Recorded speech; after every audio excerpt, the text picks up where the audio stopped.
A Liberal assembled panel of mostly activists and cronies has just decided to get rid of the National Energy Board altogether and move whatever its new incarnation is out of Calgary to Ottawa.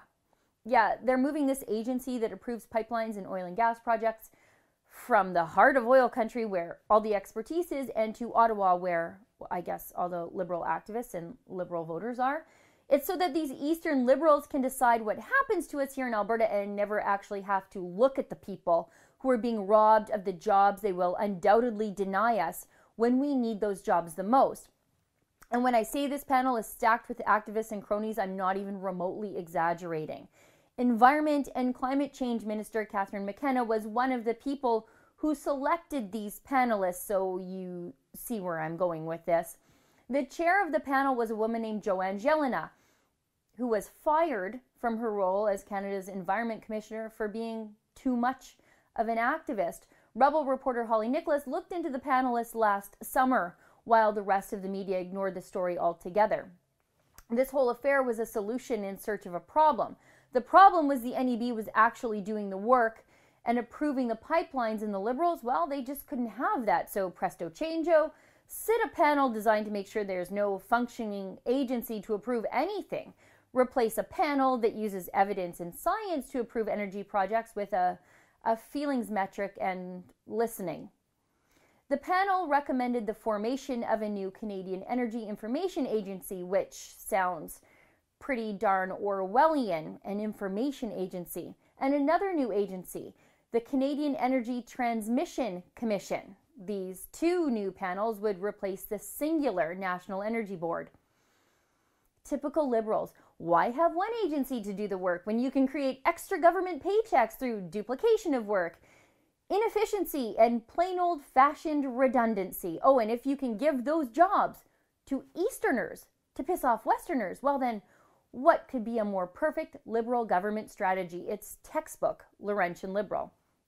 And this isn't the first time the Liberals have used a federal government agency to reward Liberal voters on the backs of the West and conservative-minded folks in general. They've been doing this stuff for as long as I can remember. After the Liberals rammed the federal gun registry down the throats of Westerners in the face of massive opposition, they put the gun registry in Miramichi, New Brunswick.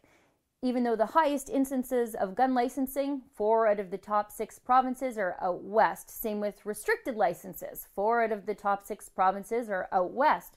But us Westerners have to send our gun licenses to small town New Brunswick because we just weren't nice enough to those Liberals way back in the day. More recently, the Liberals decided to rip an immigration processing center out of deep conservative voting Vegreville, Alberta, and move it to a Liberal voting riding in Edmonton, essentially putting 1 in 10 people in the entire town out of work and killing the school and property tax base there. Vegreville is going to be a ghost town of the Liberals' doing because I guess they're not nice enough to those Liberals.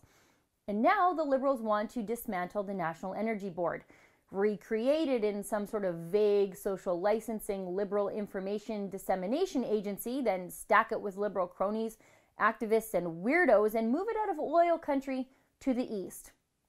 What could possibly go wrong when you leave this new incarnation of the National Energy Board in the hands of people who are horrified of a pipeline but are perfectly okay with dumping billions of liters of raw sewage in the St. Lawrence River? Do you think the East Coast would be cool if we moved the Department of Fisheries and Oceans to Swift Current or Red Deer because some vegans and anti-seal hunt activists sat on an expert panel that recommended the move? Because that's exactly what the Liberals are doing to Alberta right now.